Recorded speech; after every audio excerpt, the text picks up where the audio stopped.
In this video, we're going to introduce the mole concept as a scaling factor in chemistry.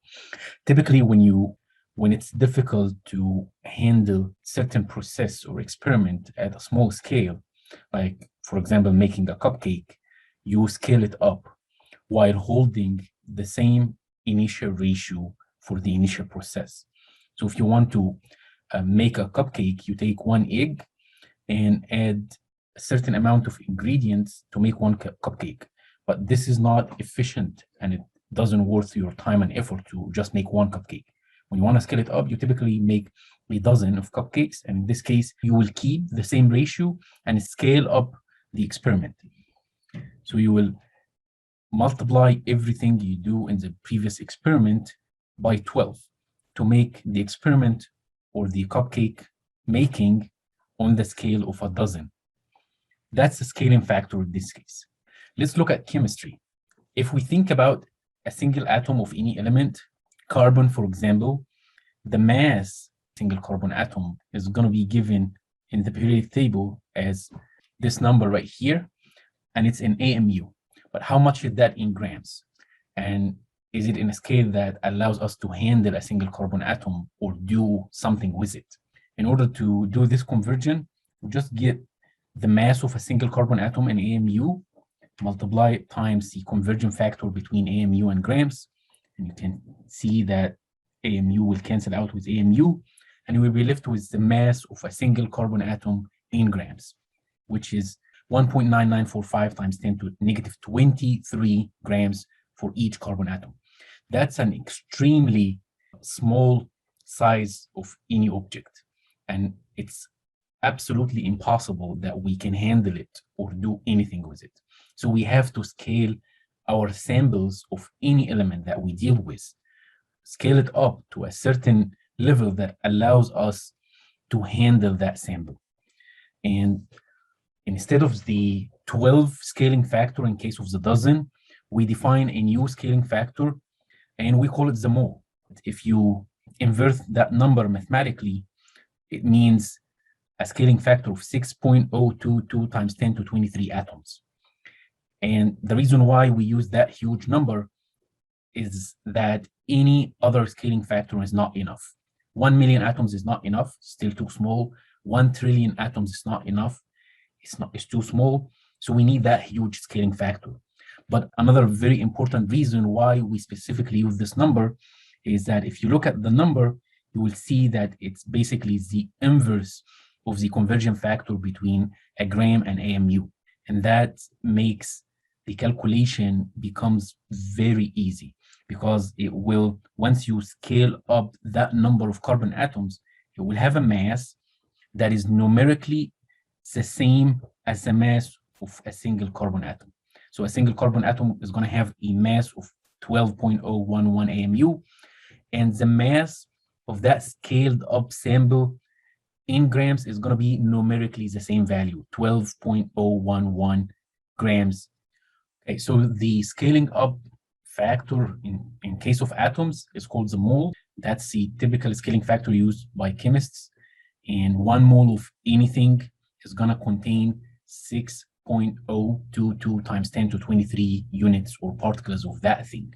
The same way that 1 dozen of anything contains 12 units of that thing. And that number, 6.022 times 10 to 23 particles or units of anything, is called an Avogadro's number of that thing. So the mass of 6.022 times 10 to 23 carbon atoms is going to numerically equal 12.01 grams, which is the mass of 1 mole of carbon atom in grams. And that defines a new quantity that is called the molar mass of carbon. So molar mass is the mass of 1 mole or the mass of 6.022 times 10 to 23 particles of that element. And it's going to numerically equal the mass of a single atom in AMU. However, it's going to be expressed in grams. So molar mass of anything is the mass of 1 mole of that thing in grams. So if you take 1 mole of an X atom with an atomic weight of 1 AMU, the mass of that 1 mole is going to equal Avogadro's number times the atomic weight in AMU per atom, And then if you convert it to grams using the conversion factor between AMU and grams, it's going to give you exactly 1 gram mass, which is numerically equal to the atomic weight of that element. Same thing will happen for any other element. If you take 1 mole of carbon, the mass of that 1 mole of carbon is going to equal Avogadro's number times the mass of a single carbon atom times the conversion factor to convert it to grams, and it's going to give you 12 grams mass for that single mole of carbon. So for any element, the atomic weight in AMU is going to numerically equal the molar mass of that element in grams. So you simply find the molar mass of your element by looking at the atomic weight that shows up on the periodic table. All these samples shown in this slide right here contain 1 mole of each of these elements. And you can see that each of these samples is completely different from the others in terms of color, properties, shape, mass, and everything. The only thing that is common between all these samples is that all of them contain 6.022 times 10 to 23 atoms of the corresponding element. That gives us 2 very important conversion factors that allows us to convert between number of atoms, which is typically the language that reactions understand, to masses in grams, which is typically what we can handle in an experiment.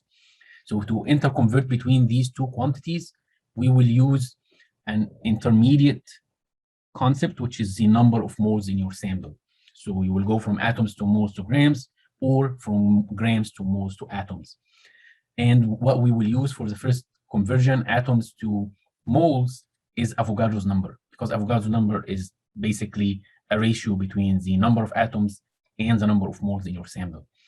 And the conversion between moles and grams is going to use another conversion factor that we just defined in the previous slides, which is the molar mass of your sample, which is typically a ratio between the mass of your sample in grams and the number of moles in your sample. One of these calculations going from mass in grams to number of moles in your sample to number of atoms in your sample. These conversions are going to be done in 2 steps. The first one is going to go from grams to moles, and second one is going to go from moles to atoms. Grams to moles is going to use the ratio between grams and moles, which is molar mass. Moles to atoms is going to use the conversion factor that is a ratio between moles and atoms, which is Avogadro's number. We want to calculate the number of moles in an iron sample that weighs 65 milligrams. And as we said, that conversion going from mass to moles is going to only need the molar mass as a conversion factor. So we will start from the mass of our sample in milligrams of iron, and at the end, we want to go to the number of moles of iron in this sample. However, the molar mass as a conversion factor is a ratio between grams and moles. We cannot use milligrams directly. We have to use SI prefixes to convert milligrams to grams first, and then use the molar mass to convert grams to moles. 65 milligrams of iron, multiply it times 1 milligram to 10 to negative 3 grams of iron. So that will effectively cancel out milligrams and leaves you with the mass in grams. Now you can introduce the second conversion factor, the molar mass of iron, from the periodic table, and that will cancel out grams with grams and give you a number of moles in your sample, which should be this number right here. And if you follow the sig figs, you will see the number of sig figs in our initial measurement was 2 sig figs. You have to stop at 2 sig figs at the final answer as well. So it's the second step is going from moles to atoms. And the conversion factor for that type of conversion will always be Avogadro's number as a ratio between number of atoms and number of moles in your sample. So you will take the number of moles that you got in the previous calculation and then simply multiply it times Avogadro's number to get atoms. So take the number of moles and use Avogadro's number as a conversion factor. Now you will cancel moles with moles and you will be left with number of atoms of iron in your sample, which should be 7.00 times 10 to the 20 atoms of iron. The second type of calculation that we want to exercise is simply going backward which is going from atoms to moles to grams, to calculate the mass of a certain sample in grams, if you know the number of moles. It's going to be simply the same type of calculation, but going backward. So we have 14.34 moles of gold, and we want to convert it from moles to grams. That's basically the definition of molar mass of gold that you can find in the periodic table. So if you check your periodic table, you will find that 1 mole of gold should weigh 196.966 grams. So moles will cancel out with moles, and you carry out the math, and it should give you a number of grams of gold that, according to my calculator, should be 2842.2.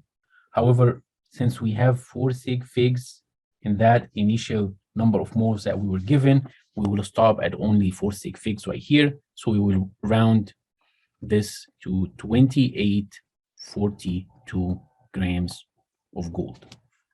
Another example that goes all the way from atoms to grams of your substance. Again, this should be done in 2 steps. You have to go from atoms to moles first, and then from moles to grams. And the first conversion between atoms and moles and vice versa is always going to be Avogadro's number, while the second conversion from moles to grams is always going to be the molar mass of your substance. So let's do the first step. You take the number of atoms given, which is 6.520 times 10 to 24 atoms, and then use Avogadro's number as a conversion factor for this calculation. So we're gonna put atoms in the bottom, moles on top. So 1 mole contains 6.022 times 10 to 23 atoms. When atoms cancel out with atoms, will give us the number of moles in this sample. And then we can multiply that number of moles times the molar mass to get the grams. So we look at the periodic table to find the molar mass of antimony. 1 mole of antimony weighs 121.760 grams of antimony. So moles will cancel out with moles, and you will get the number of grams in your sample. So that's going to be 1318 grams.